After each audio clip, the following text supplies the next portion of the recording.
being able to stay on top of your emotions, to navigate through your emotions, is very important in gaming and in life. This will help to improve your decision making, so that you're not making erratic decisions and, you know, ones that maybe you wouldn't make on a normal basis. This will help with cognitive function. This will help with reduction of stress. This emotional intelligence is very important for many aspects of life and overall gaming performance and overall well-being. Transmission received. Authorization granted.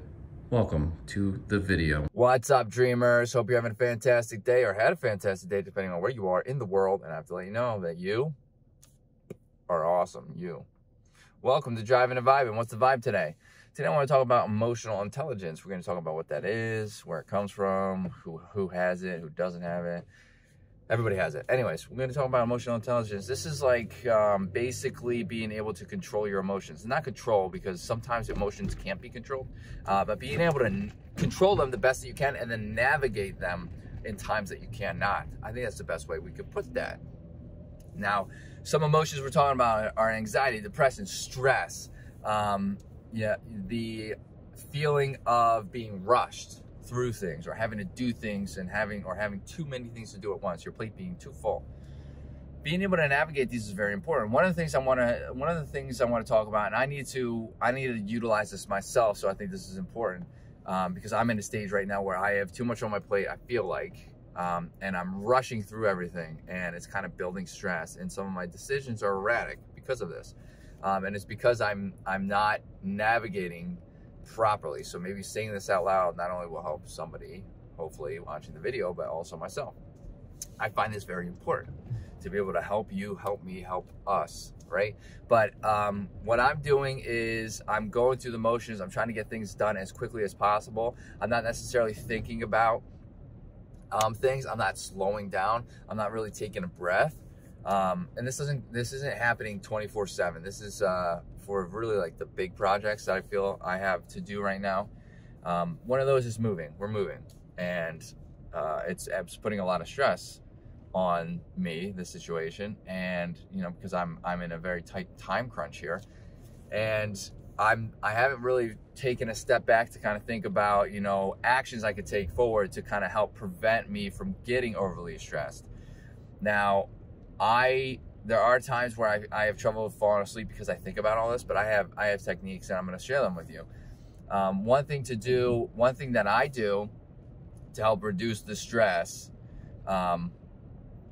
load, and you know, when I have so many things on my mind, so many things to do, I have a notebook of tasks that need to be done. Anytime my brain pops them up, and I'll keep it near my bed too. So, or I'll just use my phone and transfer it to the notepad in the morning, because typically people have their phones next to them in their bed, or next to their bed in general. I will write down thoughts that pop up of things that I need to do, so that my brain realizes that there's an action that's been taken towards this, and it kind of puts the brain at ease temporarily. So if I'm sitting there up at night because I'm stressed because I have so much stuff going on, and I'm thinking about all this stuff, and I take the action, like, oh, something pops up, like, oh, I have to do this, I cannot forget to do this. My brain's going to continuously think about that, because it's something that needs to be done. The brain can't be put at ease until it realizes something needs to be done. Your brain and mind.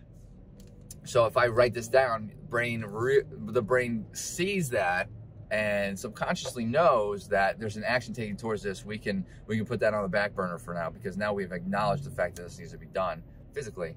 And that's kind of typically how the brain works. There's a lot of research that backs this up too, and a lot of studies that show this, a lot of anecdotal experiences that show this as well. So there's one of the best tips I can give in regard to, you know, kind of having too much on your plate, emotional intelligence in regard to stress. There's a lot more I can talk about. I feel like this topic needs to be, this might be part one, because there's so much in regard to this topic. We can talk about a little bit on, you know, how to reduce anxiety and depression and all of these other, you know, kind of emotional states too. And I feel like we'll do that. So we'll start here with part one in stress, added stress, okay? And you know, if anybody has any areas that they would like or need help with, let me know in the comments. I would love to make a part 2, part 3, and all that of these. But we're gonna start with part 1. I'm not gonna drag this out. I hope you got something, at least a little bit, from this video. If you did, hit that like button. Helps out the channel. Hit that subscribe button for more content like this. And I hope to see everybody in the next video. Later, dreamers.